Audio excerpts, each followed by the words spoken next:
누가복음 21장 1절부터 4절까지입니다.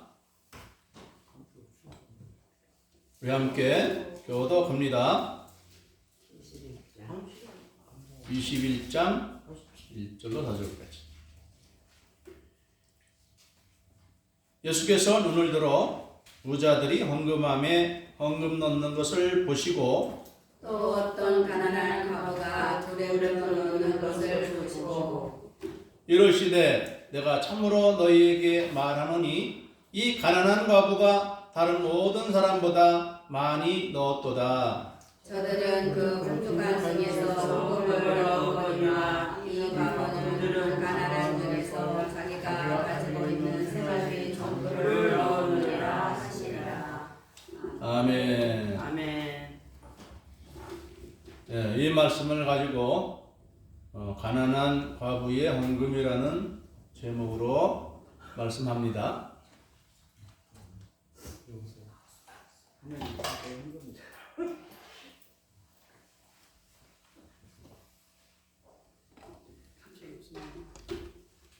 오늘 본문의 말씀을 간략하게 설명하자면 예루살렘 성전 안에 이 헌금통이 옆에 이렇게 놓여져 있어요. 우리 교회도 예배당 들어오면 헌금통이 있죠. 그것처럼 이때 예루살렘 성전 한 모퉁이에 헌금함이 있는데 거기 사람들이 줄을 쫙 서서 헌금함에 헌금을 넣습니다. 그런데 돈이 많은 부자는 헌금을 많이 해요. 오늘날에는 지폐가 주로 많이 사용되지만 이때에는 지폐가 아니라 모든 돈들은 다 동전입니다. 금화, 은화, 또 뭐 동으로 만든 거, 이 재질에 따라서 가치가 다 다른 화폐가 있죠. 그런데 예수님이 헌금하는 것을 그렇게 유심히 보십니다. 어떻게 헌금하나 보시는데, 뭐 오늘날에는 뭐 가난한 사람도 옷을 또 뭐 길창이 입고 다니죠. 의복 기술이 발달해서 저렴하게 돈을 주고도 아주 폼나는 그런 옷을 입을 수가 있어요. 그러나 과거에는 그렇지 못했죠. 부자가 입는 옷과 가난한 사람들이 입는 옷의 차이가 과거에는 심했습니다. 이제 그런 상황에서 부자들이 헌금을 하는데 막 헌금을 많이 하니까 소리가 나겠죠. 주르르 소리가 나고 하는데 또 그 중에는 한 가난하게 보이는 한 과부가 헌금을 하는데 두 렙돈의 헌금을 하더라는 것입니다. 두 렙돈은 동전으로서 아주 뭐랄까요, 오늘날로 하면 한 1,000원짜리 정도 그런 가치가 있어요. 한 렙돈에 1,000원의 가치가 있고 두 개면은 약 2,000원의 가치가 있는 그런 헌금을 하는데 두 개니까 소리가 별로 그렇게 많이 안 났겠죠. 딸가락하고 말았겠죠. 그런데 예수님이 그것을 보시면서 말씀하기를 이 부자들이 헌금을 많이 한 것 같지만 실제로는 저 가난한 과부가 헌금을 많이 했다. 그렇게 말씀합니다. 왜 그러느냐? 이 부자들은 자기가 많은 것 중에서 자기가 가진 많은 돈들 중에서 일부를 드리기 때문에 드리고 나서도 많이 남아 있어요. 그렇기 때문에 그 헌금을 많이 들었다고 해서 그 사람의 생활에 별 타격이 없습니다. 그런데 이 가난한 과부는 예수님 말씀에는 들었습니다. 4절 중반에 이 과부는 그 가난한 중에서 자기가 가지고 있는 생활비 전부를 넣느니라 그랬습니다. 이거 어떻게 알까요? 예수님 하나님이시니까 알죠. 이 가난한 과부는 자기의 생활비 전부가 남은 게 자기의 수중에 남아있는 돈이 두 렙돈밖에 없는 거예요. 얼마나 가난하면 두 렙돈밖에 없어요. 근데 그 두 랩돈 오늘날 가치로 말하면 약 2,000원 된다고 그랬죠. 요 2,000원 정도 가지면은 얼마나 먹을 수 있을까요? 라면을 사면은 그래도 좀 먹겠네요, 그죠? 그래서 집에서 먹으면 먹겠네요. 어떤 이 2,000원이라는 돈은 이 가난한 과부에게는 생활비 전부다. 그러니까 이 두 랩돈을 넣음으로써 적어도 그 사람은 그날은 굶어야 돼요. 그렇기 때문에 예수님이 볼 때에는 이 과부가 헌금을 제일 많이 했다는 것입니다. 오늘 이 말씀을 다루면서 우리도 교회 올 때마다 헌금을 하는데 사실 이 헌금의 문제가 우리 모든 성도들에게 있어서는 적지 않은 부담이 될 거예요. 교회 오면서 헌금을 얼마를 해야 될까, 어떻게 해야 될까, 그런 마음이 늘 있죠. 저도 평신도 시절을 거쳐왔기 때문에 우리 성도님들이 어떤 마음일지 대략은 짐작을 합니다. 제가 아주 오래전에 우리 아는 이 동문들, 우리 고등학교 동문 이제 선배도 있고 거기 후배도 있는 그런 모임에 참석했는데 그분 중에 한 사람이 말하기를 아마 교회에서 아마 안수 집사 정도 되는 것 같아요.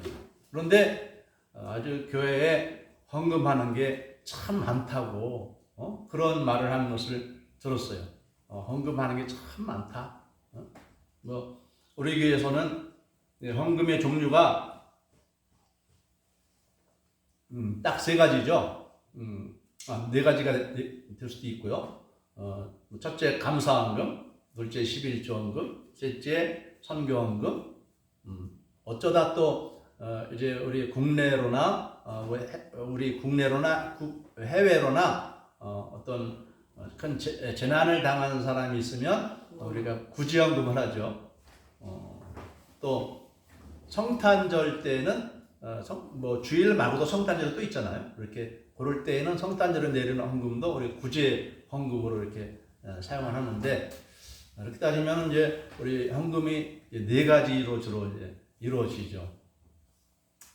그런데 이 헌금이라는 게 사실 뭐냐? 근데 이 성경에 나오는 사람들의 헌금과 우리들의 헌금은 조금은 달라요.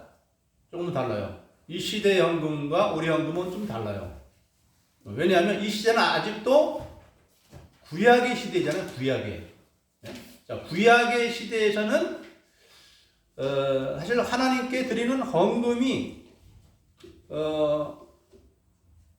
헌금이라고 하기보다는 제물이라고 해요. 제물. 제사를 드려야 되니까 반드시 제물이 있어야 되겠죠.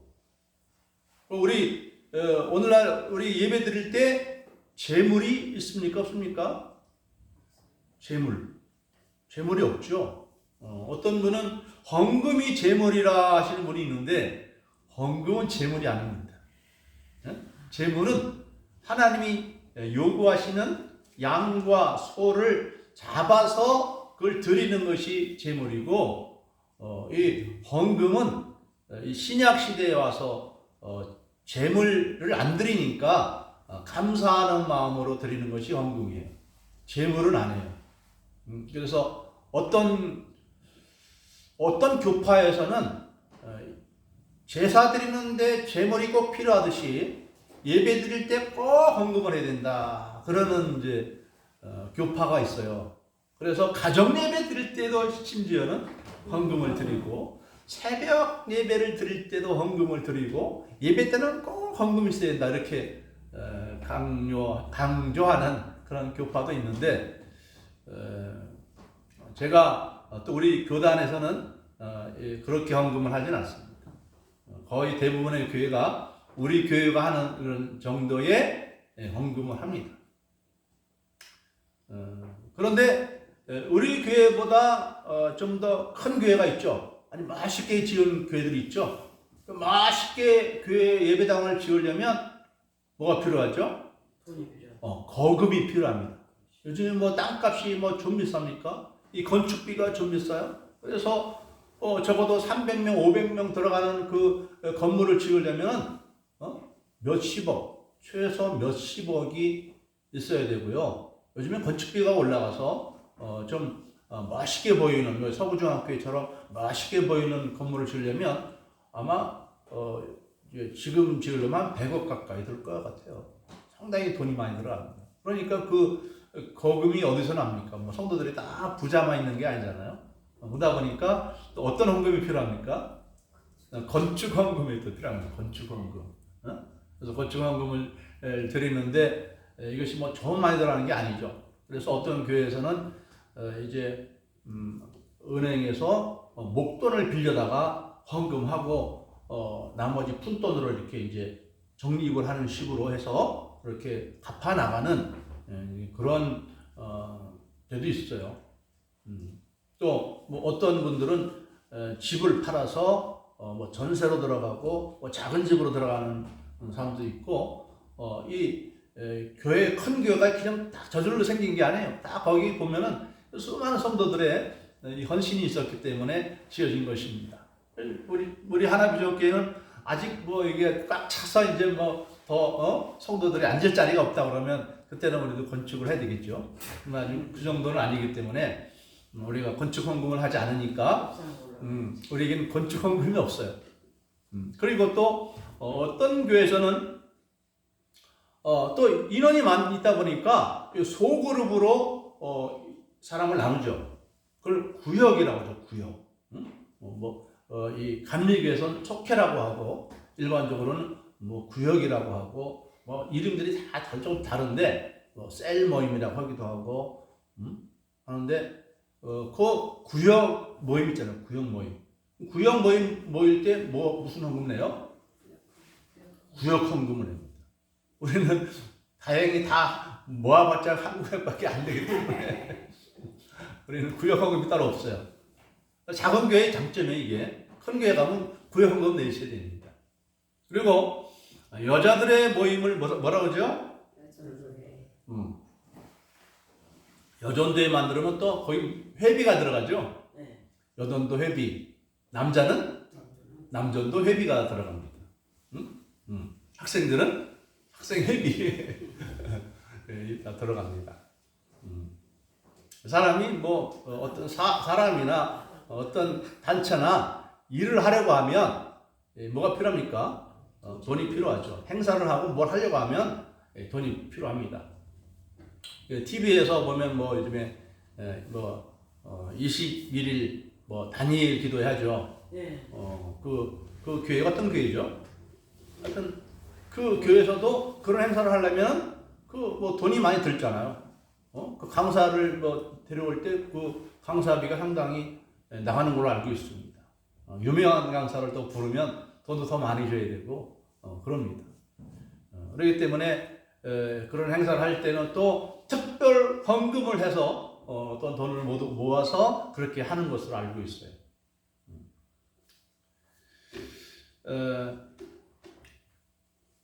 그런데 뭐 신약 시대도 이렇게 참 뭐 헌금을 하자면은 뭐 한도 끝도 없죠. 헌금할 때는 많고 돈은 없고 그렇지. 헌금할 때는 많고 돈은 별로 없고. 그런데 헌금의 기본은 뭐냐? 헌금의 기본은 하나님께 드리는 것입니다.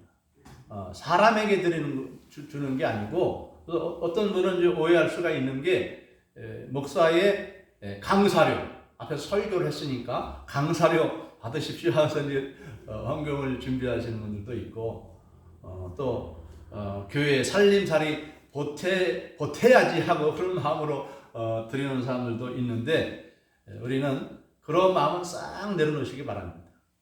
그것은 뭐 강사료도 아니고 교회의 운영비도 아니고 이거는 내가 하나님과 1대1의 관계에서 하나님께 드리는 것이기 때문에 내 마음에 감동이 되는 대로 하나님께 드리는 그것이 아름다운 헌금입니다.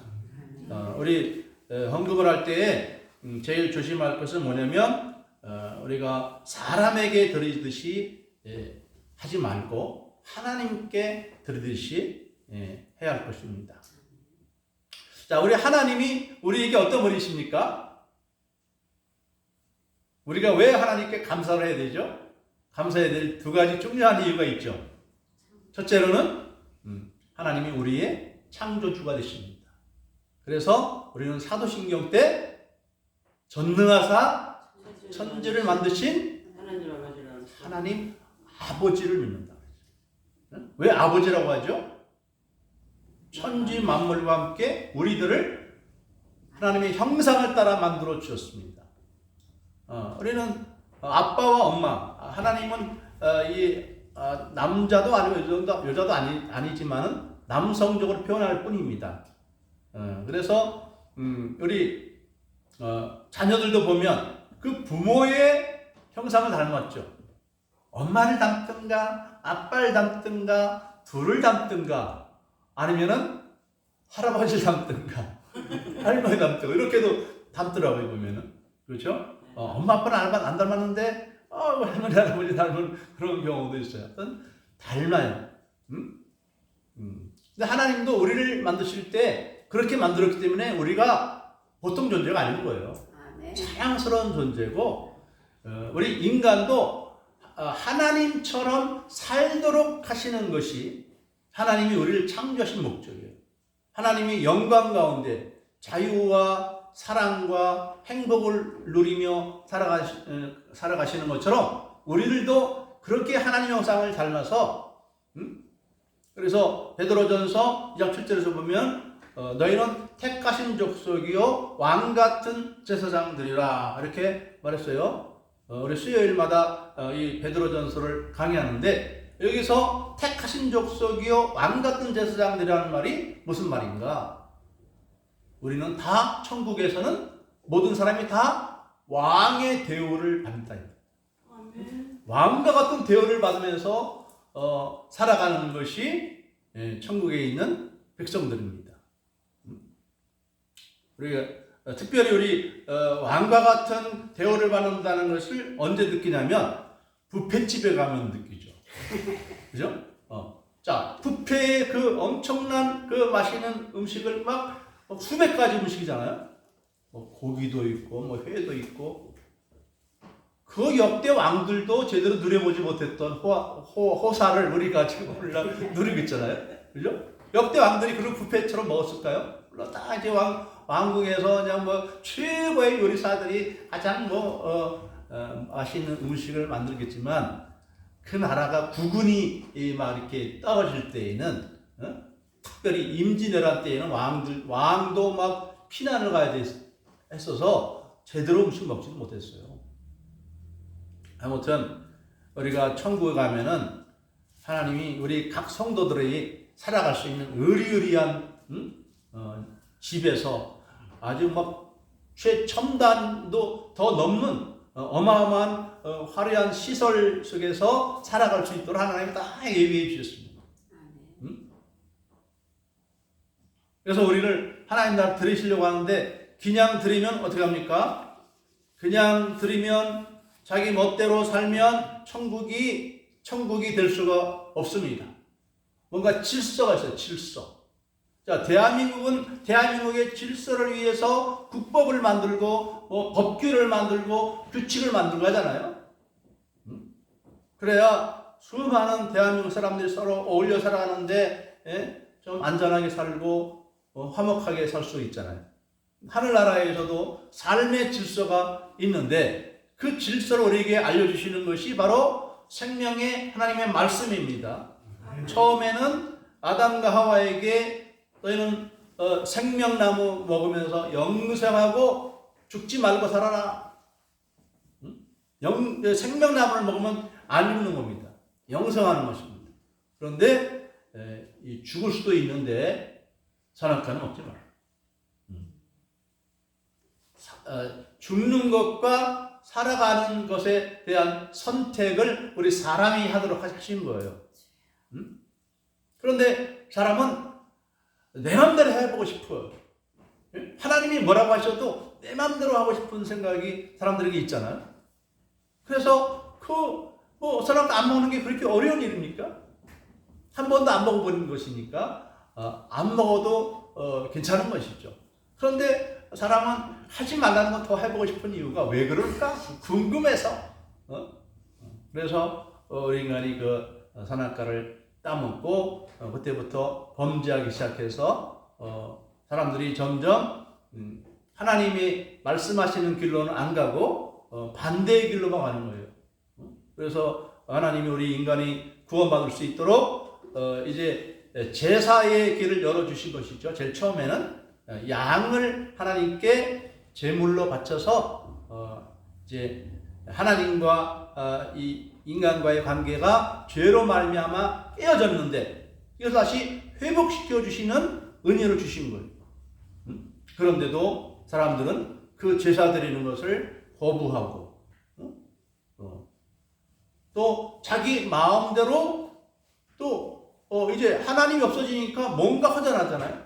그러니까 거기 허전한 것을 메우기 위해서 우리 인간은 우상을 만들었어. 우상. 우상은 전혀 말하지 못하는. 그래서 우상 섬기는 것은 결국 내 마음대로 살아가겠다는 이유예요. 다만 하나님이 없기 때문에 뭔가 허전하니까 우상을 만들어 놓고 우상이요 하면서 그 앞에 절하는데 말 그대로 우상은 사람보다 더 힘이 없습니다. 말도 못하고 그렇죠? 오늘날에 우리 인간이 이제 움직이는 로봇을 만들어낸 시대가 됐어요. 근데 로봇을 인간보다 더 뛰어난 그냥 엄청난 이 프로그램을 짜놔가지고 인간보다 더 똑똑하게 만들 수 있죠. 그죠? 그래가지고 그 기억 장치에다가 뭐 의학 지식, 뭐 법 지식, 뭐 모든 지식을 다 넣어놓고 또 이 말하고 행동하게 할 수 있는 그런 로봇을 만들 수 있습니다. 지금 이제 어느 정도 다 이제 만들 수 있는 그런 수준까지 이제 돼 있는데. 그 정도라면 혹시 우리 사람이 그 앞에 이렇게 뭐 절하라고 하면은 절할지 몰라도 아무 말도 못하고 발로 차도 곡괭이로 찍어도 꼼짝 못하는 그런 우상 앞에 벌벌 떨면서 이렇게 섬기는 그 이유가 뭡니까?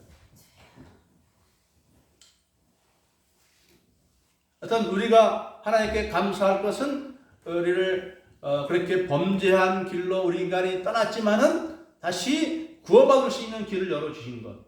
그것은 바로 구약 때에는 이 제사였고 신약 때에는 그 제사가 바라보던 것이 뭐였냐면 예수님의 십자가 은혜를 바라본 거예요. 왜냐하면 예수님이 오시기 전에 구약시대 사람들은 이제 예수님께로부터 주실 그 은혜를 미리 받았다. 그걸 선취라고 합니다. 선취. 예수님이 십자가에서 우리 인류를 대적해서 죽음을 당하신 것입니다.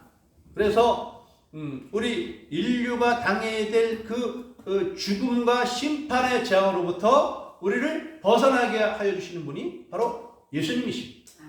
바로 하나님은 그런 예수님을 이 땅에 보내주셨습니다. 그런데 이 예수님을 믿고 안 믿고는 지금도 우리의 선택사항인 거예요. 선택사항. 믿을 수도 있고 안 믿을 수 있어요. 그런데 안 믿으면 어떻게 되는 거죠? 죽음 그대로 있는 거예요.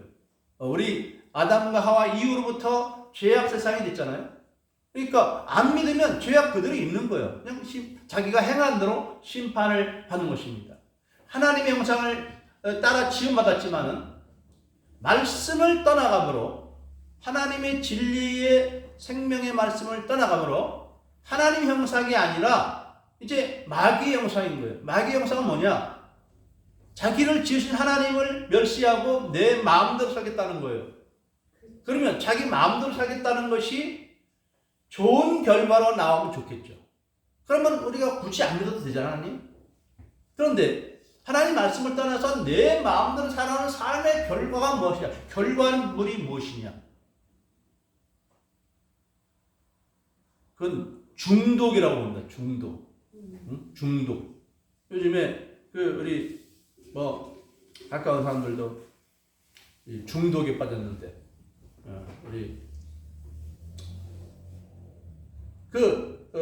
대표적인 것이 이제 뭐 약물, 아편 중독도 있고, 또 술 중독도 있고, 게임 중독도 있고 그러잖아요. 자, 이 중독된 사람은 어떻게 합니까? 그를 끊을 수가 없어. 이것이 나가 해로운 줄 알면서 끊을 수가 없어. 그래서 약물 맞는 사람들도 그거 하면 자기가 안 좋다는 걸 알면서도 약물 투여해야 돼요. 왜? 막 금단현상이 일어나가지고 막 약물을 안 먹으면 벌벌벌 떨고 그래요. 알코올 중독도 그렇습니다. 술 먹으면 이거 내 몸이 망가져요. 병들고 다치고. 그런데도 좀 이제 숨통이 트여지고 몸이 좀 나을만하면 또 먹어요. 죽기까지 마셔요. 또 게임도 그렇죠. 게임도 중독돼서 이걸 키보드에서 손가락을 떼야 되는데 이걸 뗄 수가 없어. 계속 하다 보니까 밤 며칠 쉬다 보니까 이제 너무 과로해가지고 그냥 띵해가지고 가는 그런 경우도 있습니다. 그래서 이 하나님 없이 살아가는 사람들은 뭔가 세상에 중독되어 살아가는 거예요. 어떤 돈에 중독되어 있고, 쾌락에 중독되어 있고, 뭔가 기쁨이 있어야 살 거 아니겠습니까? 그들에게는 하나님을 떠나는 사람들에게는 행복과 기쁨이 뭐예요? 주로 쾌락적 기쁨이. 우리 담배 피우자는 믿지 않는 사람들을 대부분 담배 피우잖아요. 그 담배가 의학적으로 해롭다는 것이 완전 증명이 됐잖아요. 그래가지고 그 담배를 많이 피우면 어떻게 된다는지 그 담배 꽉에다가 그림까지 막 그렇게 해놓는데, 와, 그 그림 무섭게 생겼어요. 목이 이렇게 구멍이 뻥 뚫리는 거를 사진 이렇게 해놨어요. 담배 꽉에. 그런데 담배 꽉에 그렇게 해놨는데도 그 뚜껑 열고 쉰단 말이에요. 응? 왜 그러느냐? 그게 하나님을 떠나는 사람들의 기쁨의 모습이에요. 그런데 우리 예수 믿고 구원받은 사람들은 어떻게 됩니까? 하나님의 의리를 공짜로 예수님만 믿으면 구원받게 해주시고, 또 우리가 하나님 자녀가 된 것을 증거해 주시려고 성령을 우리에게 주시는데, 성령님이 우리 가운데 오시면은 어떤 일이 일어나느냐? 마음에 평안이 옵니다. 평강이 옵니다. 그래서 이 평강이 얼마나 놀라운 평강인지, 술꾼들이 술을 마시는 그 이유가 술 취해서 기분 좋으려고 마시는데, 술도 안 마셨는데 마음이 기뻐지는 거죠. 평안함이 오는 거예요. 저는 이것을 아주 심각하게 체험을 했어요. 하나님의 성령의 역사를 어떻게 체험했느냐? 성령이 내 안에 들어오기 전까지는 마음에 열등감, 좌절감, 알 수 없는 마음의 불안감, 이 세상에 사는 기쁨이 하나도 없는 거예요. 그런데 기도하다가 성령을 받았는데 그렇게 좋을 수가 없는 거예요. 아멘. 그래서 우리가 예수 믿고 구원받는 것이 얼마나 귀하냐. 아주 아름다운 것입니다. 예수 믿고 구원받은 이 즐거움은 세상의 어떤 재물을 많이 가진 즐거움보다, 또 술을 먹고 마약을 먹고 한 그 쾌락보다 더 놀라운 기쁨이 우리에게 주어진 것입니다. 특별히 우리가 예배할 때, 특별히 찬양할 때, 기도할 때. 그래서 우리는 예배를 즐거워야 됩니다. 왜? 예배 가운데 이런 은혜가 우리에게 주어지기 때문에. 아무튼 우리는 하나님께 감사할 이유가 많이 있는데, 대표적인 것이 바로 우리를 하나님 형상을 따라 지어주신 것이고, 우리를 예수 그리스도를 통해서 우리에게 새로운 놀라운 생명과 영생의 은혜를 허락해 주었다는 것입니다. 그런데 우리는 이 믿음으로 아주 공짜로 이 구원을 받아요. 어떤 교회는 공짜가 어디 있느냐? 구원받은 헌금을 내라 하는 그런 교회가 있어요. 이 신천지에서 그렇게 하는 걸 알고 있어요. 그냥 구원받느냐? 구원받았는데 공짜가 어딨어? 감사 뭘 내야지. 그래서 그걸 다 돈으로 대신하는 걸 이렇게 하는데 우리는 그렇게 하지 않습니다. 왜? 우리의 구원받은 것은 돈으로 살 수 없는 것은 예수님의 십자가의 피로써 우리 죄가 사함받은 것이지, 예수님의 십자가 피로써 우리가 구원받은 것이지 돈 가지고 구원받는 게 아니란 말이죠. 공짜로 우리가 하나님께 드리는 헌금은 구원 받으려고 헌금 드리는 게 아니라 구원을 받았기 때문에 헌금을 드리는 거예요. 이 구원을 받으려고 헌금을 드리려면 얼마나 드려야 되겠어요? 한 1,000만 원 정도 드리면 될까요? 그런데 그러면 1,000만 원 못 가진 사람들은 다 그걸 못 받네요. 1,000만 원 못 내는 사람은 다 그걸 못 받는 상황이 되죠. 그런데 감사하게도 하나님은 아무것도 없는 알거지라도 다 영생을 얻을 수 있는 그런 은혜의 길을 주셨는데, 그것이 바로 하나님의 아들 독생자의 십자가의 피를 통해서. 예수님이 만약에 우리 인간과 똑같은 사람이라면 예수님 한 번에 죽으시면 어떻게 우리를 구원하시겠습니까?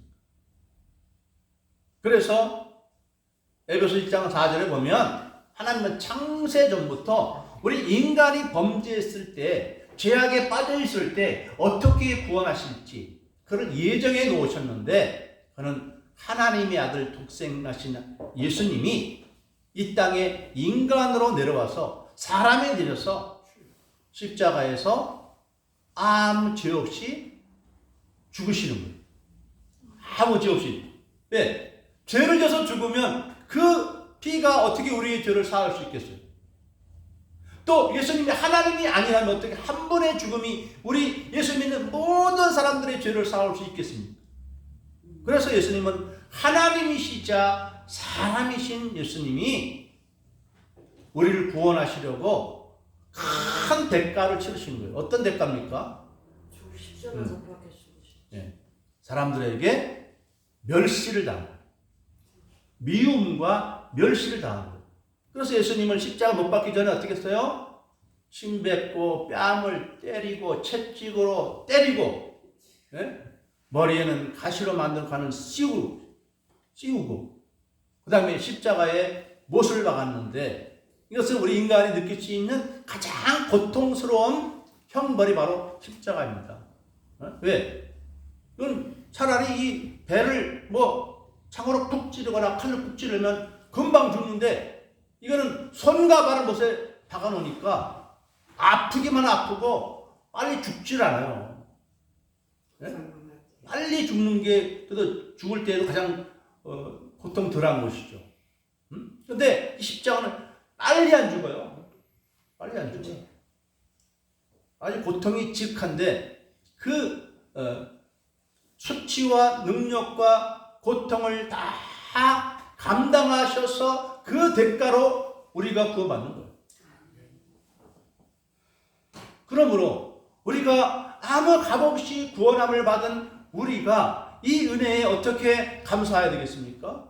그 감사를 표현하는 것이 우리의 가진 물질, 우리가 가장 소중히 여기는 것의 일부를 드리는 거예요. 그렇기 때문에 이것에는 어떤 기준이 없어요.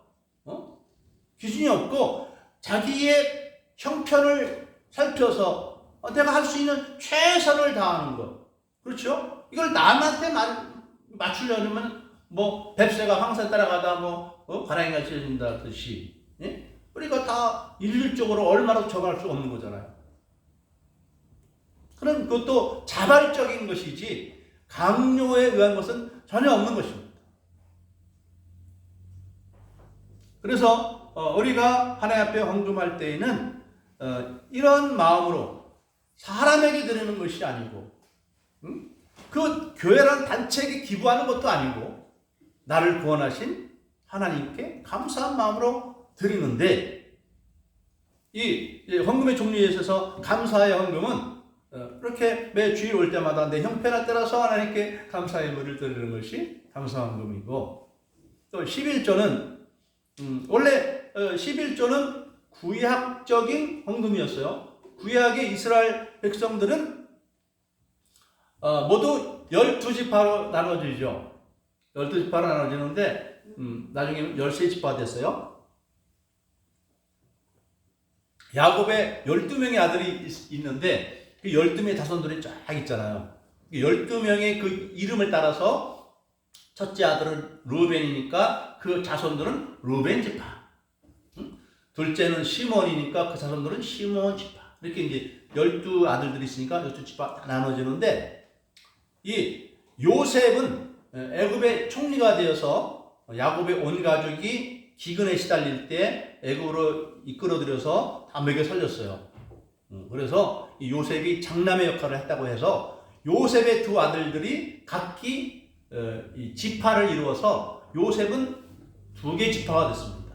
에브라임 지파와 므낫세 지파가 됐어요. 네, 그런데 그 중에 13지파가 됐죠. 그러니까 13지파가 됐는데 레위 지파는 딱 떼녔어요.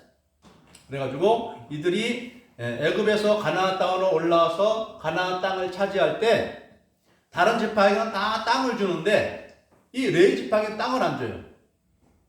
왜? 너희들은 성전에서 일을 하고 거기에서 나는 것을 먹고 살라고 그렇게 했어요. 그 다음에 하나님은 이 레위 지파를 위해서 하나님 앞에 11조를 내게 했어요. 그래서 11조를 받아서 레위인이 다른 일은 안 하고 성전에서 하나님께 제사하는 일을 한 겁니다. 전담하고 전담. 그렇기 때문에 이들이 만약에 이스라엘 12지파가 11조를 안 내면 레위인들이 또 제사장들이 살 수가 없어요. 살 수가 없으니까 성전에 가서 일을 하겠습니까? 안 하겠습니까? 못하죠. 왜? 자기들 먹고 살아야 되니까. 그래서 사사기 때 보면은 사사기 17장에서 보면은 사람들이 성전에 잘 가지도 않고 11조도 잘 내지 않아가지고 레위인들이 막 방황하면서 돌아다니는 그런 모습이 사사기 17장에 나옵니다.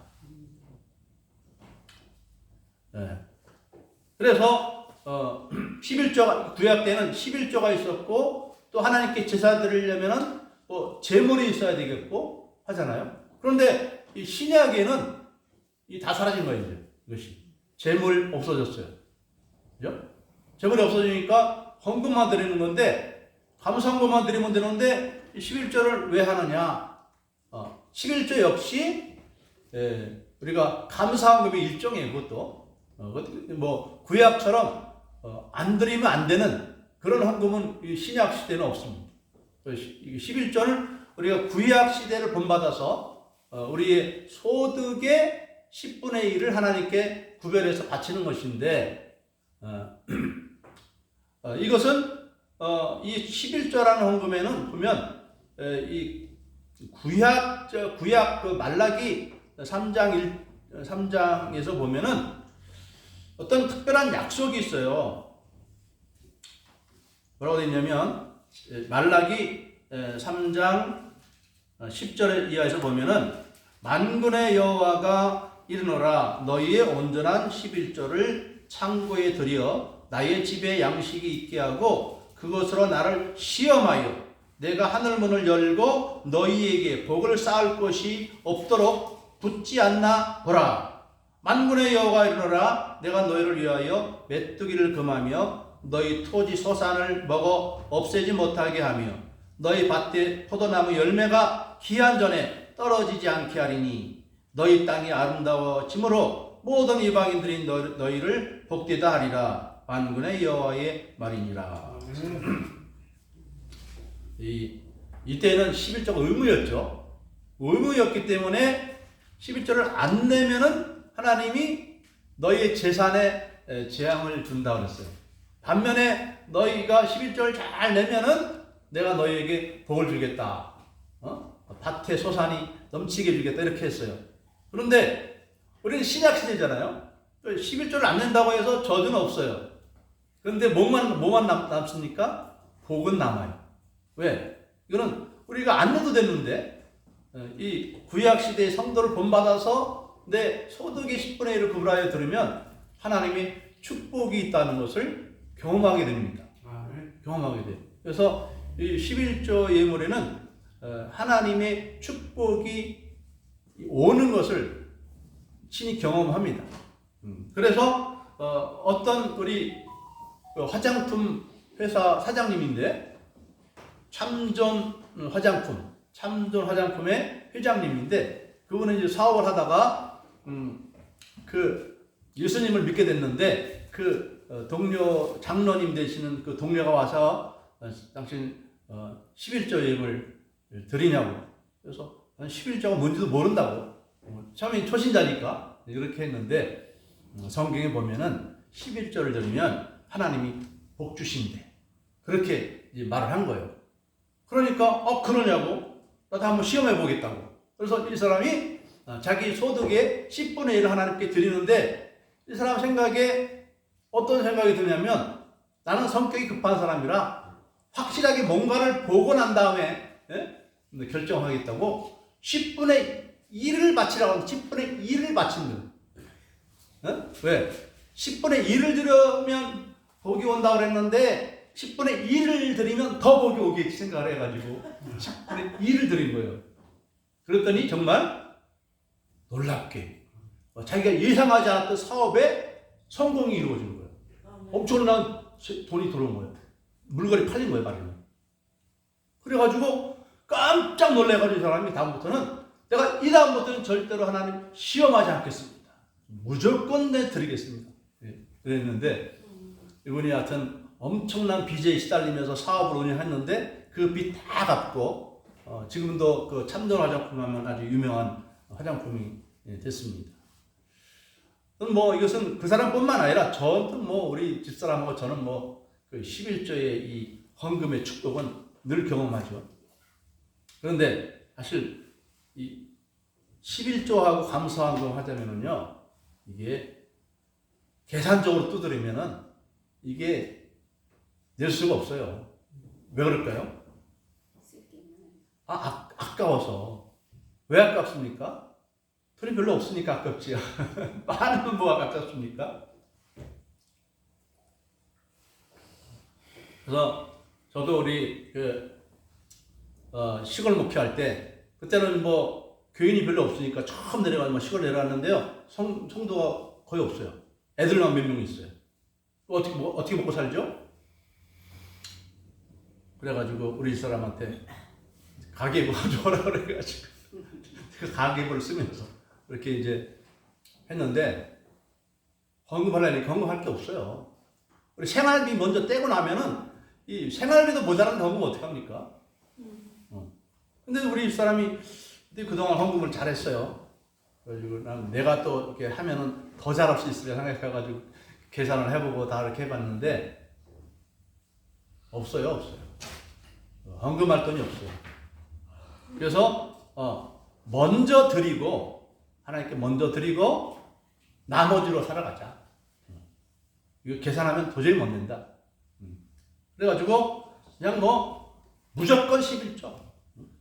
무조건 감사헌금 뭐 이제 가져왔는데 뭐 많이 못 드리죠 처음에는. 그런데 그 이후에 하나님이 채워주시는데 그 작은 농촌교회 갔는데 뭐 내가 요청하지도 않았는데 뭐 이 교회 저 교회에서 후원하겠다고 뭐 구자번호 알려달라고 뭐 이렇게 해가지고요. 나중에 너무 많이 와가지고 그거요 다른 분에게 좀 전해주십시오. 이렇게 했어요. 왜? 너무 많이 오면 하나님 기회를 줄 것 같아. 작은 교회 하면서 그렇게 많은 돈을 쓰면은 안 될 것 같아가지고 그렇게 됐어요. 하여튼 이 11조의 축복은 하여튼 몇십 년, 수십 년 제가 신앙생활을 하는데 수십 년 동안 검증된 바이고 이것은 또 저뿐만 아니라 우리 어머니도 마찬가지고 우리 어머님도 늦게 신앙생활 하셨는데 지금 이제 명예목사님이 되셨어요. 처음에는 이 11조를 교회 목사님이 11조 내라는데 야 그러지 않더라도 헌금 많이 하는데 왜 11조도 내라고 그러는데야? 우리 어머니 처음에 그랬어요. 우리 어머님이 버시는 돈에서 10분의 1만 드리세요. 그래가지고 그때부터 이제 11조를 하기 시작했는데 감사헌금 나중에 드리고 11조 먼저 하세요 이렇게 해서 이제 드렸는데 우리 어머니 신이 났습니다. 11조 신이 났어요. 그때부터 시작된 11조를 지금도 하시는데 우리 교회 반, 당신 나가던 교회 반 이렇게 드리십니다. 왜? 이상하다. 야, 그때 좀 젊을 때죠. 젊은 70대부터인가 그때부터 다니셨는데 일이 많이 들어오고 돈이 떨어지지 않는 거야. 우리 어머님이. 그걸 경험하니까 11조 내는 게 재미있고 신나는 겁니다. 그래서 우리 하나님이 우리의 그 아까운 돈을 구별해서 드리는 그 헌금을 하나님 받아가지고 꿀꺽 받으시고 그냥 가만히 계시는 하나님이 아니시죠. 돌봐주시는 하나님이시죠. 이거를 헌금 생활을 체험하는 거예요. 그러니까 하나님께 드리는 게 아깝지가 않은 거죠. 이 가난한 과부는 머리가 좀 이상이 생겨가지고 치매 증세가 생겨가지고 그 생활 전부를 다 드린 게 아니라 하나님께 다 드려도 하나님이 채워주실 것을 믿기 때문에 또 그것을 체험하며 경험하며 살아가니까 아낌없이 드릴 수 있는 겁니다. 믿음이 이 가난한 과부의 믿음이 최고의 믿음입니다. 우리는 돈 때문에 하나님 믿지 못하겠다 하는 사람이 없고 오히려 돈 때문에 이 하나님 앞에 사랑스러운 모습이 되어서 없는 가운데서 채워주시는 하나님의 축복을 경험하며 살아가는 여러분 되시기를 주님의 이름으로 축복합니다. 아멘. 기도하겠습니다. 사랑의 하나님, 하나님께서 우리에게 복 주시려고 우리를 택하여 주시고 불러주시고 말씀을 가르쳐 주시는 줄 믿사옵나이다. 하나님 말씀에 순종하고 또 믿음의 선한 모범을 보인 성도들의 아름다운 모습을 저들도 따라가게 하여 주시옵소서. 헌금 문제로 시험 들지 않고 복을 받는 우리 하나님께 모든 성도들이 되게 하여 주시옵소서. 감사드리옵고 축복하며 예수님의 이름으로 기도하옵나이다. 아멘.